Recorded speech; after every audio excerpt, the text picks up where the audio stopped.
Hi, everybody. Today's Monday, October 6th, 2025, and our friend Patrick Bob joins us. Welcome, Patrick. Hello, Nima, and thank you very much for inviting me to the show.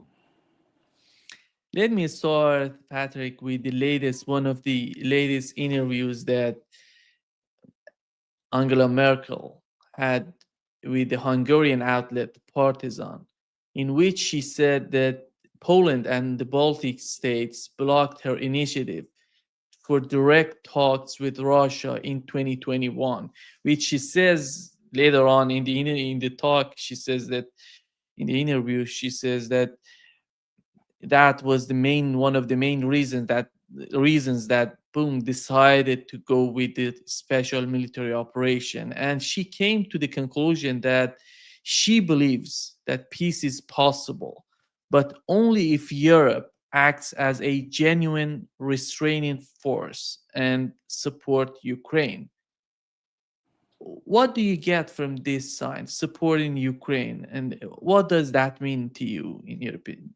How can that be interpreted in the current situation of the war in Ukraine? I think our former Chancellor Angela Merkel has a exact feeling for time. And she feels that the Europeans cannot go on except they want war, and they want to start a war with Russia.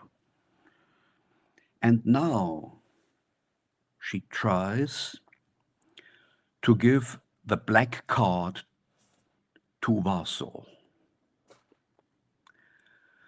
In 2008, Angela Merkel stopped the process implemented by the United States to bring in the Ukraine into NATO. She blocked that successfully. Later on, 2.5 years ago or 3 years ago, he told the public that the Minsk agreement, Minsk II, in 2015 was only done to give Ukraine more time to remilitarize. And this is a shift of public statements. But overall, her foreign policy failed because she was not really engaged. Her way of making policy is going small steps. And she runs Germany by making ad hoc decisions on the basis of the current situation. Angela Merkel did not have a long-term strategy for Germany. And this is the problem. A long-term strategy in German foreign policy, that would have meant to say no and to stay by this word. No means no. And to block a NATO membership and a remilitarization of Ukraine completely. And everybody could know in Europe who has ears and eyes what will happen after the Maidan coup in 2014, which was orchestrated by Western diplomats, NATO, and the United States. And after the Maidan coup, it was very clear that the CIA and the Americans and the mercenary company Blackwater, later academic, was very active in the CIA, especially in the Donbass. And it was very clear that the Americans are following a long-term strategy to unbalance and to destabilize Russia. And Angela Merkel did nothing, did nothing. So her policy failed, her foreign policy failed.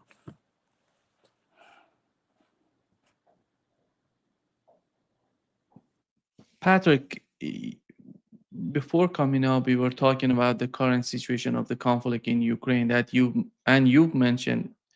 I was talking about the drone attacks and what's going on with the drones all over Europe. You see, the countries are popping up with the drones and all these sort of attacks. But you've mentioned something important, that the mindset of Russians are somehow different from the one of Europe. It means that Russia is patient, and at a moment they're just attacking and responding in a big way. But the European sort of attitude is just to escalate step by step. Does that mean that we're heading toward huge escalations in Ukraine, or as time goes by, Europe can understand that nothing gonna come out of Ukraine? How is that gonna play out in your opinion? These European elites, also the German government, don't understand anything. They are not led by a understanding of the situation. They lost the ground of reality because we are playing, as Europeans, Russian roulette with the strongest nuclear power of the world. And the Russian escalation strategy is completely different to the strategy of the NATO. The NATO goes on and is escalating step by step, small steps, and then you can see what the opponent will do. And the Russian escalation strategy is completely different. The Russians are waiting and waiting and waiting, and at one point they will answer with a really strong counterattack, a really strong hit. And this is caused by history and by geopolitical thinking. Russia is the largest country of the world. They don't want to conquer space or room or new territories. They want to destroy the enemy. And the way of destroying the enemy is let the enemy come into the room. Let him go. And so the logistics will cause problems. The distances will getting longer and longer. And then winter will come. And this is the moment when everything is frozen. And this is the moment, the exact moment of the Russian counterattack.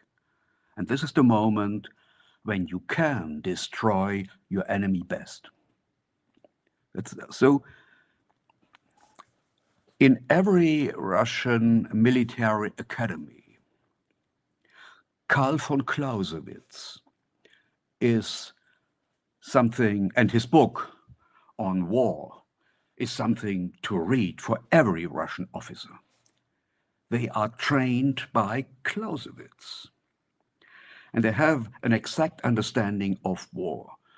And this is something that is missing in Europe. They don't understand what they are doing. They want to please their American friends because their careers, their political careers, is completely linked to transatlantic organizations. These politicians are not representatives of their own countries, but vessels in a situation of self-enslavement. The characteristic thing is the complete subordination under American interests. They are traitors of their own countries.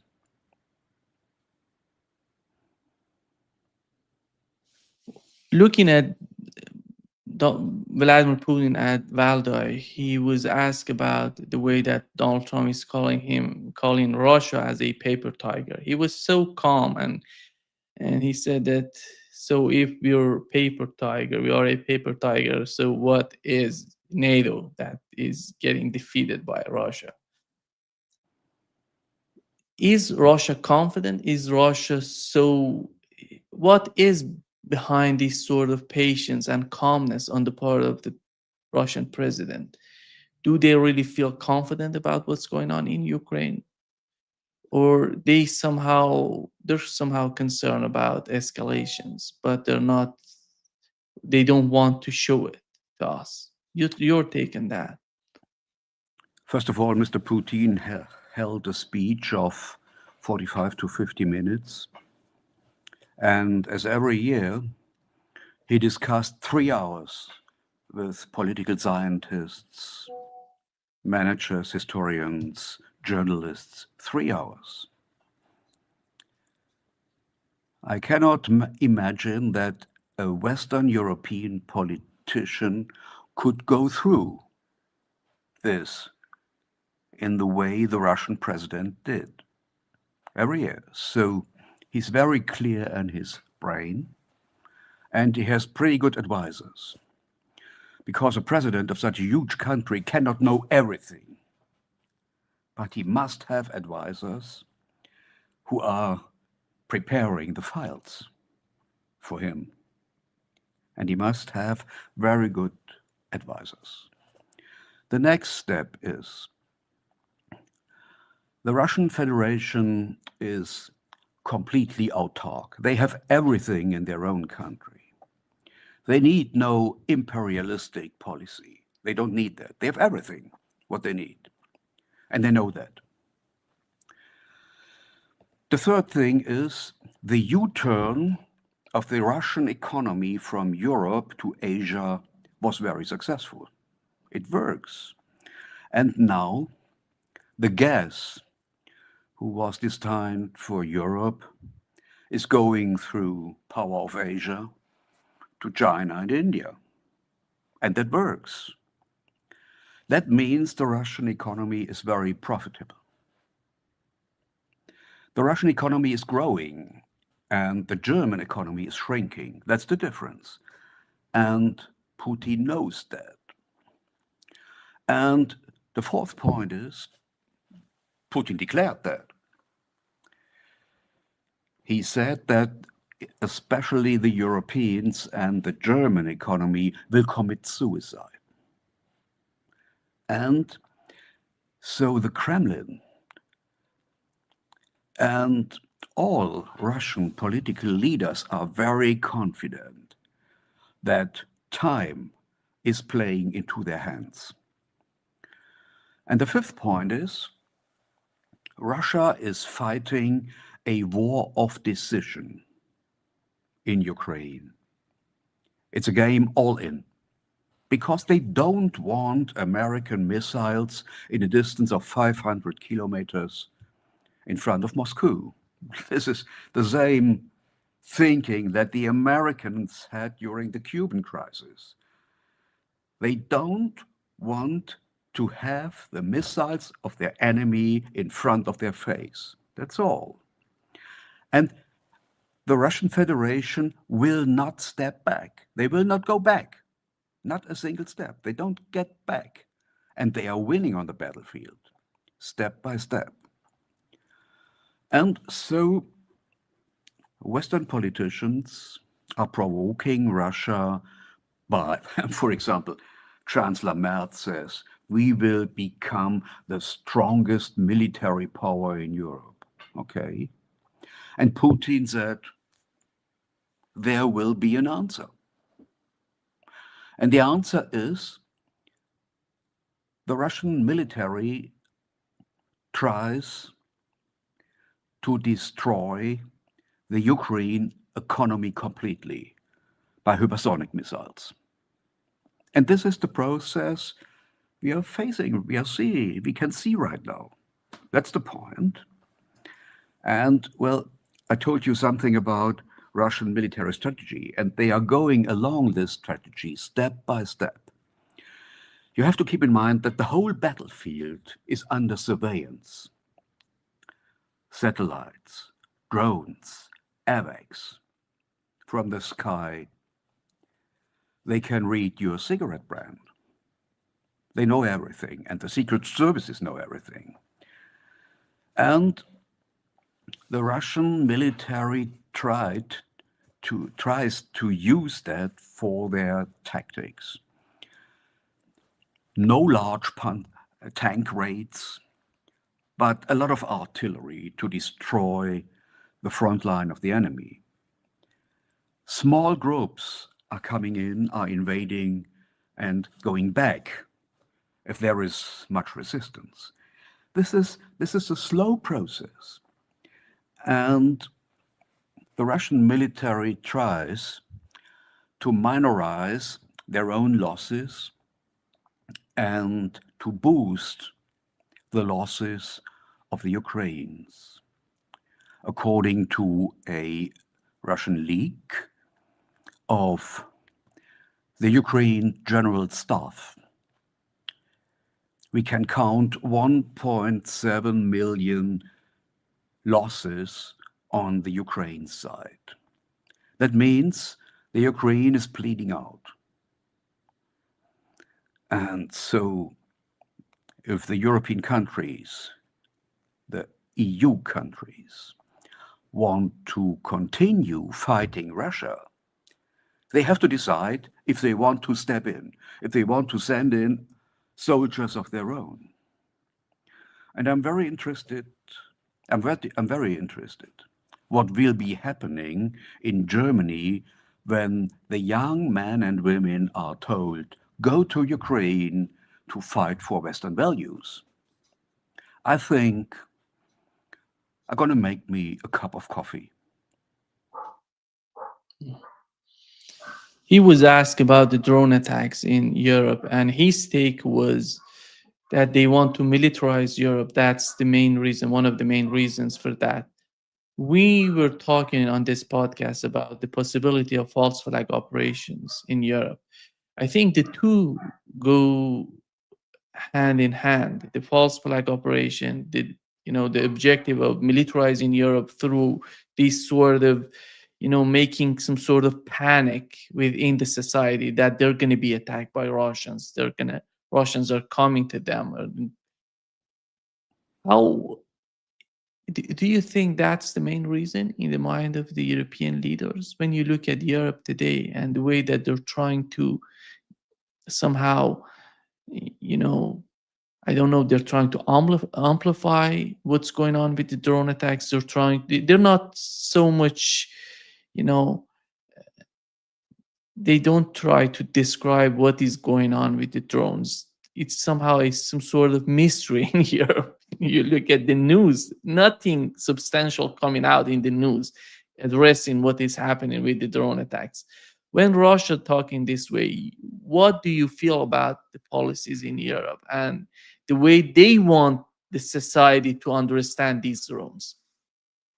Firstly, I want to say that the media covering of this drone affair or these drone affairs is completely ridiculous.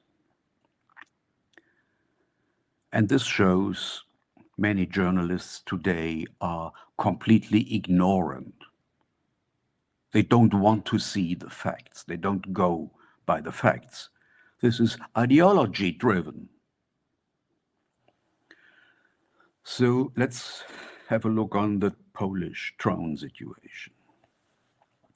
This brand of drone, this sort of drone, of Russian drones, have the possibility to make 700 kilometers and not 1,000. But the Donbass is 1,000 kilometers away. The second point is not a single drone was equipped with a warhead. Nothing. And the third point is some drones were fixed Why should the Russians fix drones and use drones without a warhead? And the Polish side was warned by the Belarus side. So I think this was a false flag operation in accordance with NATO to influence the Western European public and to bring the Europeans, the German public, into a state of fear and Russophobia, which is completely idiotic. At Valdai, Putin stated that the Russian Federation has no interest to attack the NATO or the European Union. You can read that. It's all in public. What NATO countries want to produce, in my point of view, is a shift of aggression. Everybody knows in Germany that things are going down. Go to a supermarket and buy a bottle of milk and check the prices. And you know, and everybody can know, that the population is paying the price for the war of Western elites. So, in the minds of German people is a very high level of anger and aggression. And this is something the German politicians, the political elites, know exactly because they are responsible for the state of the country. And now they are trying to shift the aggression of the people against a foreign enemy. That's the background. And they brought their own country economically in a dead-end street. The German economy is not competitive without Russian gas anymore. Point. Everybody can know that. But in Germany, it is forbidden to talk about that. So they brought their country in a state close to bankruptcy. And now they are trying to boost the military, the economy, the military-industrial complex in Germany by taxpayers' money. And this money is missing at schools, universities, streets, railways, everywhere. So they must distract the public opinion from the real problems. And for German political elites, the Ukraine war became, therefore, a bloody form of bankruptcy delay. That's the problem. They refuse to solve their problems right here. Because if you would write a balance sheet of German economy and the public debt, the result would be that these debts cannot pay back. It's too much. And then somebody has to take over responsibility. And this one are the political elite, and they have to step back. And possibly they have to face criminal prosecution. And that's the reason they are fighting not against Russia. They are fighting for themselves. That's the point. Looking at the United States and Europe together and the policies toward the conflict in Ukraine, we know that Donald Trump was elected somehow talking about putting an end to the conflict in Ukraine. From what's going on, from what has happened so far, do you think that it was the Europe's ability or somehow capability to drag the war on and on, considering the policy in the United States under the Trump administration, or the establishment in the United States has they somehow managed, Europe together with the United States, the way that they can continue the conflict. They have influenced the Trump administration with the help of Europeans. What's your take on that? I think the Trump administration wants to write off the Ukraine war as a business of losses. And they want to make a U-turn to China, which for them seems to be the biggest enemy. And Trump and his team underestimated the problems they initiated by themselves as United States. All presidents, also Trump, were involved in the history of Ukraine war in some way. And there is no easy way out.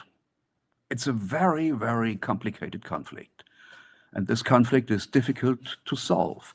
And the only way to solve this Ukraine problem and to stop the Ukraine war is to meet the Russian demands. Ukraine has to stay neutral. The Russians want a regime change to a Russian-friendly government in Kiev and more security and minority rights for the Russian minority in eastern Ukraine. So the solution is the country will be divided in some way. And the situation for the Ukraine side is getting worse and worse and worse. So I believe the Trump administration want to find a way out of this war. And it is very difficult to explain to his own party, the Republicans, the warmongers under the Democrats, and the Cold Warriors in the CIA, in the Foreign Office, in the administration, how to do that, why he should meet the Russian demands. So the administration in the United States want to continue the war. And I think Mr. Trump and his team may lose in their own rows. And the way out is to Europeanize the war. Let's give the whole thing in the hand of the Europeans, and then they can go on with the war, and we are making money with the weapons shipping to Europe. That's the way out. And as far as I know, Putin explained, Mr. Trump, in Anchorage, Alaska, that in any way, a nuclear war will start. This nuclear war will not only take place in Europe, but also in the United States. When I was in Russia, in Karelia, up in Karelia in the north, in June this year, I saw that the Russian Federation is building missile stations over there in the woods. So the Russian Federation is preparing for a war with mid-range nuclear missiles with a direction to Europe and to the United States. And that's the problem. So, and the Europeans are in a very difficult situation because they need urgently the Ukraine soil and the Ukraine minerals as collateral for their own debts. They need new investments, new possibilities for their economy. And that's the background. This war became a delay of bankruptcy. One of the main concerns on the part of the Russian president during the Valdai conference, he said that they want to militarize Germany. He said that if things go in that direction, they have to remember what has happened during World War II. But the situation, Patrik, is different for Germany because this time around, If they want to militarize Germany, they have to destroy the industry in Germany, all. And because there is no energy source, there is no, as you mentioned, Siberia 2 is was supposed to go to Europe, is going to China. Nord Stream pipeline doesn't exist anymore. They're still there, but nobody's trying to use them and nobody's willing to use them. And with what's going on in Ukraine, I don't, with these sort of escalations, there would be no connection between Russia and Germany anytime soon. So how you can produce more arms in Germany without having energy? When the car industry is just failing, how you can produce more arms? By new debts. And they cannot pay back these debts. For our elites, it is just a way of buying time for their own survival. The idea behind is, let's go on with this war. And probably the Ukrainians can hold the front line for 2 more years, or 3 more years, or 5 more years. And probably things will be changing.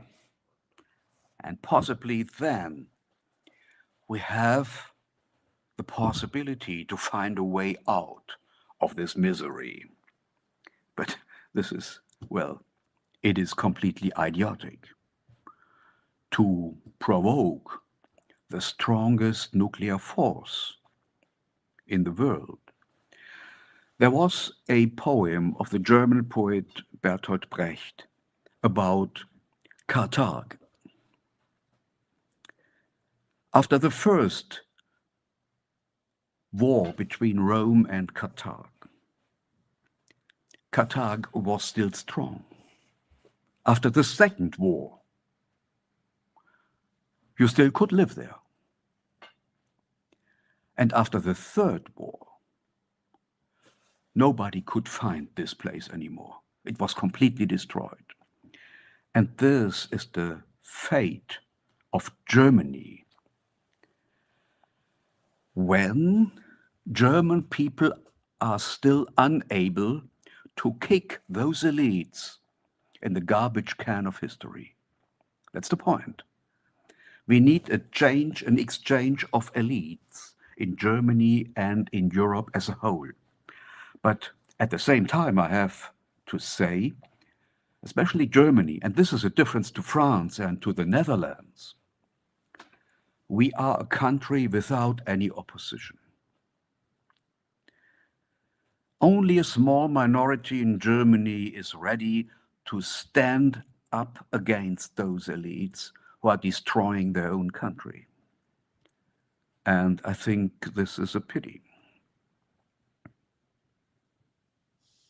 I believe many of those oppositions in Germany believe that the connection between Russia and Germany would be hugely beneficial for both countries, for Russia and Germany.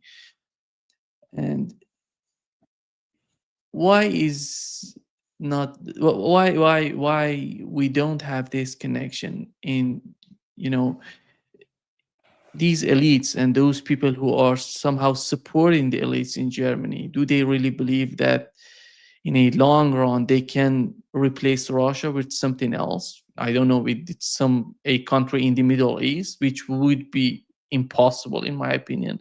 The United States, the energy coming from the United States is so expensive that doesn't the German industry doesn't afford it to produce cars in Germany. They have to send them to the United States, other countries. And how is that going to be, realized by the society? How is that going to be understood by the society? Let me become a bit cynical. Germany will become a museum of industrial history for the Chinese. They can visit us and they can see and watch and make some pictures how it was 100 years ago. and they can laugh about that. And that's the future of Germany because nobody is fighting those crazy elites. But these elites are not crazy. Their personal careers, their personal political careers are completely linked to transatlantic organizations. And what they are doing is they are helping their own careers. They are boosting their own careers. That's their interest, not their country. I think these elites are completely decadent, and we have to send them to the garbage of history. And you are completely right. For German economy, there is no solution anymore. We don't produce artificial intelligence. This is something the United States is doing, and the Chinese and Taiwan, but not Germany. We are losing our industrial ground in producing vehicles, for example. And those companies are creating production facilities in the United States and China, but not right here on the ground anymore. We are losing thousands of jobs, and everybody can see that. But most Germans, the majority of Germans, is sleeping into the abyss. They cannot believe that their country is right now in such a shitty situation, because for half a century it worked very well. And they cannot believe that their own story came to an end. It's a problem of psychology. Many Germans could see, but they don't want to see. They are closing their eyes. Well, there is people voted for Friedrich Merz, who is a man of yesterday. He has not a single creative political idea. And the political analyst, Gilbert Doctorow in Brussels, named him the most dangerous German politician since Adolf Hitler. And possibly he's right. What he's doing is complete nonsense. And the Social Democrats are not in a better state of behavior. They're doing the same. Our finance minister, Lars Klingbeil, went to Kiev in a kind of war tourism and promised to give the Ukraine 9 more billions of the money we don't have. What is that? It's not a finance minister. It is a kind of hazard, moral hazard, nothing else. But those politicians are brought into their jobs by a majority of Germans. And I have to say, after those destructive wars in the last century,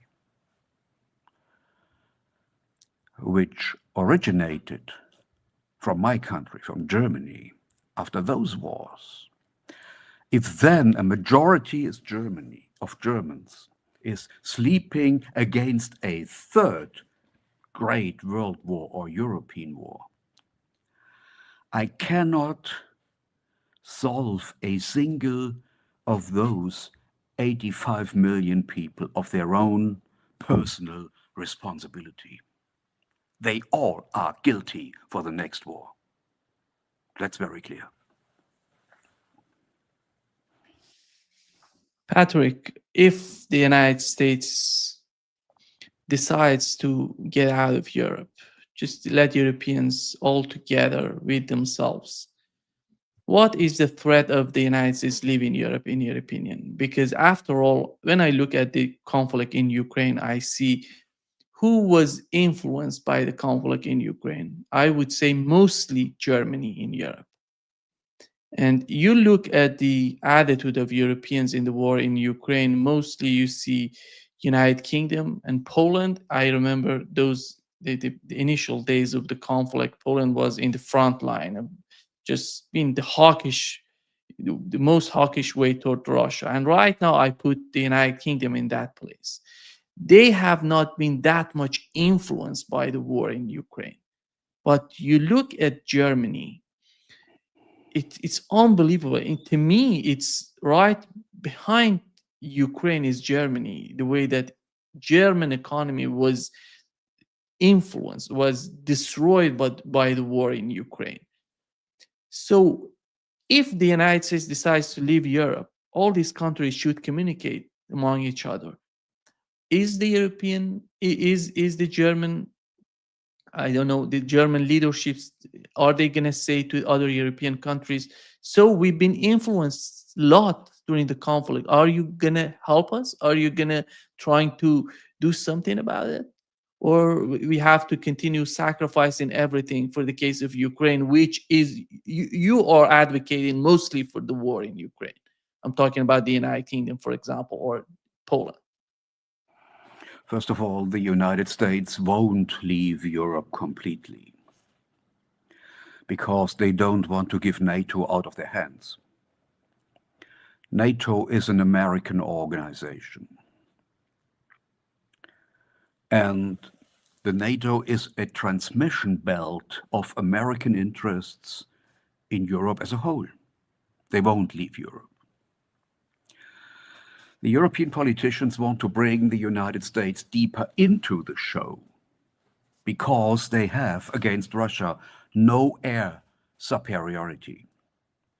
They cannot go in because they need more air power. They have not enough fighters. That's the problem. And the Europeans, well, we have the coalition of the willing, the United Kingdom, France, and Germany. And if they would go into Ukraine, they can present probably 50,000 soldiers, or 60,000, or 80,000 on the ground in Ukraine. And the Russian army has more than 700,000 troops in the Donbass. So such an expedition corps will be destroyed in some weeks. That's very clear. They are loudmouth and they have not much in their hands. That's the point. And that's the reason why they want to have the Americans in. And that's the difference. And the Americans, the Trump administrations, want to make a shift to China. They need their resources for the confrontation with China, and they need their resources to stabilize their own country economically. And that's the point. And the Americans are the winners. They want us pay more for more military expenses. And they were successful because our politicians are not representing the interests of Europe. They are vassals, slaves of the United States. And those slaves fear that their masters will leave them alone. That's the background. So, and I told you, for the European leaders, it's a question of their own survival. They made so many mistakes, you cannot imagine, up from the Maidan coup in 2014. They were deeply involved in this coup, deeply. And they were partly involved in the Maidan assassinations. They were deeply involved in the civil war in the Donbass for many years, with thousands of dead people, almost 50,000 over there. And now they are deeply involved in the war against Russia on Ukraine's soil, which is a proxy war, of course. And they underestimated the enemy, and so they got deeper and deeper into this war. The Brits are in Odessa, as French special forces are in Odessa.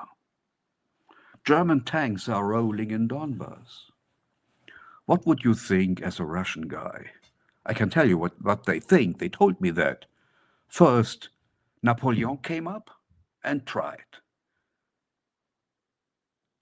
to bring us on our knees. Then you had the First World War. Then the Polish tried. And then Hitler came and we destroyed Germany. And now, the next try or what?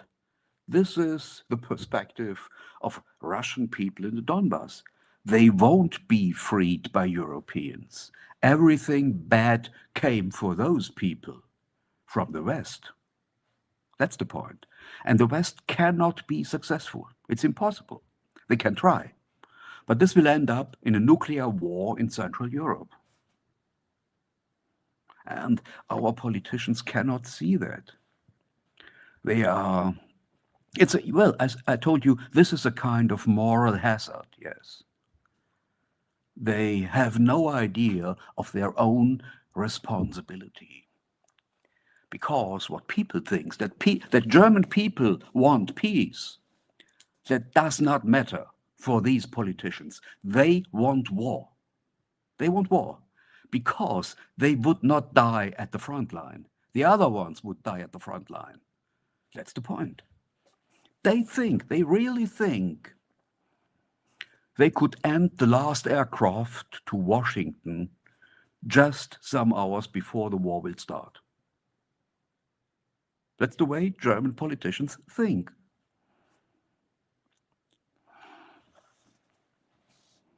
When it comes to the use of nuclear weapons, Putin said something during the Valda. He said that the tactical nukes today are many times more powerful than those nuclear bombs used in Hiroshima and Nagasaki in Japan. And we were talking about the dirty bombs, tactical nukes, as though there are a little thing that they can be used during the war. But it's somehow, when he said that, I think many people would understand what is at risk in Ukraine with the case of nuclear bombs and nuclear weapons. And you've mentioned these elites may leave Europe and go to the United States. But if that happens, it's not going to be just Europe. It's going to be, as we talk about it, it's going to be all over the map. It's going to be the United States, Europe. And to be So honest, I can tell you, European elites, excuse me, are playing Russian roulette. They really think Putin and his team have not the courage to start a nuclear war. They think it's they are laying their own fate into the hands of the Kremlin. Possibly they are right. And in the end of the show, in this case, they would say us, we told you we are right. And if this will go wrong, nobody can make them responsible because everybody will be dead. That's the point. Well, I'm watching the discussions in Russia in political science. And the Russian political scientist Sergei Karaganov, which is said to be very close to the Kremlin, wrote 2 years ago, if European leaders have forgotten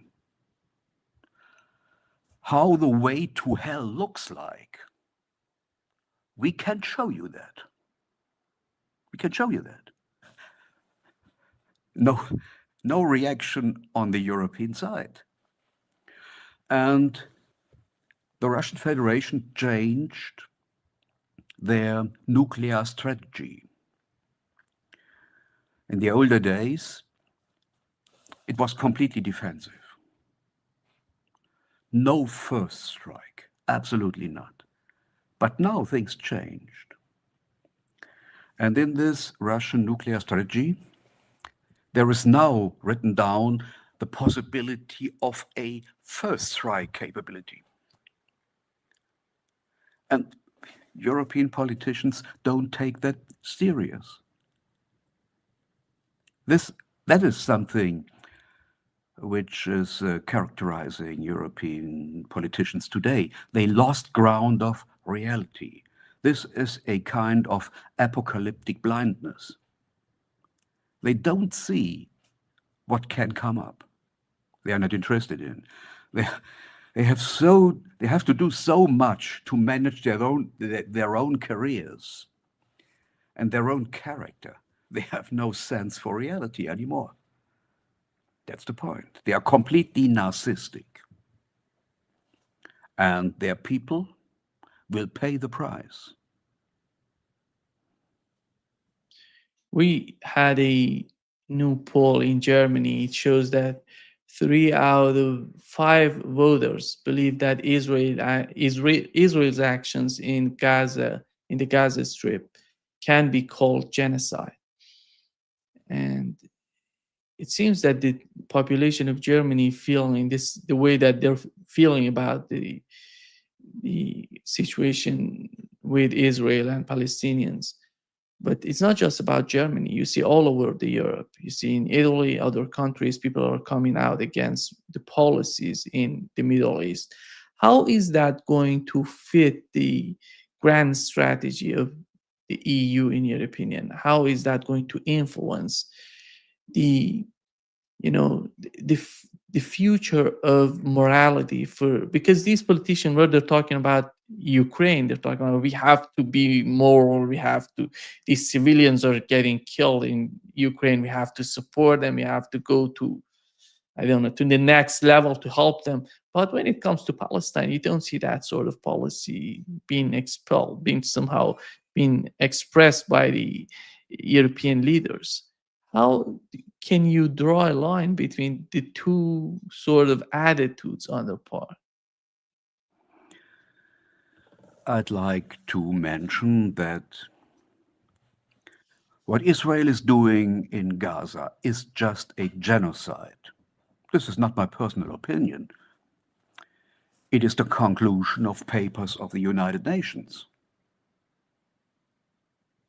So we don't follow the papers of the United Nations. And we can see most Germans have a split personality. The Russians are always guilty for everything, for the drones and the death toll in Ukraine and all that. And we don't want to see what's happening in Gaza, only a small minority.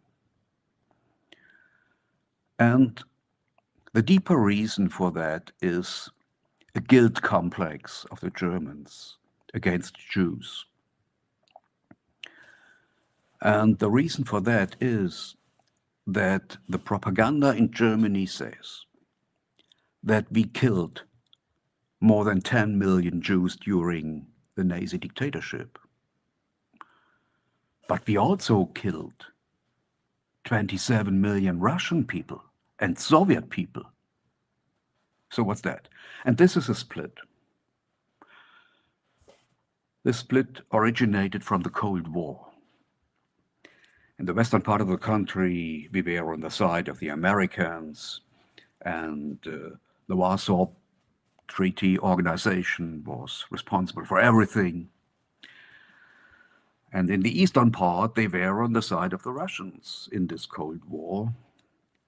And the outcome is that the East Germany, German people, have more political consciousness as the man, as the guys of the western part of the country. And if you want to start a demonstration or a public protest against all that what is done by Israel, you will face the full power of the state and the police. Germany today is not a free country anymore. It's not a democracy anymore. It is a state full of repression. And the current political elite is using the police as a tool of terror against their own population. So it's very difficult to start a protest for the Palestinian side and for the human rights in Palestine. And that's the point. And I have to say, from all European countries and all Western countries, the American press, the Scandinavian press, and the press in the UK, the German press and media are the worst. They are full of propaganda. They are just transmission belts of war, nothing else. And I think those journalists at the news desks in Germany should be sent to prison for that, because it is against the law and against our constitution, which is a constitution of peace. It is a constitution of peace regarding the war in Ukraine, but also the war in the Middle East. And as well as the politicians forgot that our constitution is a constitution of peace. Most people in Germany seems to forget that this constitution is a constitution of peace. Patrick, when you look at the Russian media, and in addition, you see what's going on in Europe with the media in Europe and in the West, do you feel that we are heading toward the continuation of the conflict in Ukraine? At Yes, least in 2026, 2027, we're going to have still the same case in Ukraine. I think the war will go on. And this is the best we could get. The worst we could get is a nuclear war in Central Europe. It is easy to start a war in a country like Ukraine, which is very complicated, but it's very, very difficult to get out. To go on with the war for Mr. Zelensky is a question of his own survival. And for all these ultra-nationalists and fascists surrounding Zelensky in Kiev, this war is a war of survival. To end the war would bring the end of their reign. This would be the end. And for most European politicians, an end of the European war, peace of Ukraine, would bring the end of their time. Their time would be over because they would made responsible for all the worst developments we see. There are two possibilities. The first is the US president and Vladimir Putin. I hope that they will find an agreement in some way. But Americans and Russians will have the advantage, not the Europeans. On the other hand, European people, especially the German people, must fight for peace. They must bring their protest into the streets. If they refuse to fight for peace, they will have to fight at the front line. In the year 1900, in China, during the so-called Boxer Uprising, there was a saying, the Germans to the front. And I won't hope that we will hear this sentence again, the Germans to the front.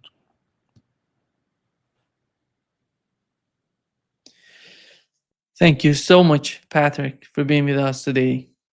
Great pleasure, as always. Thank you for having me in the show. Till next time. Okay, see you soon, Patrick. See you soon.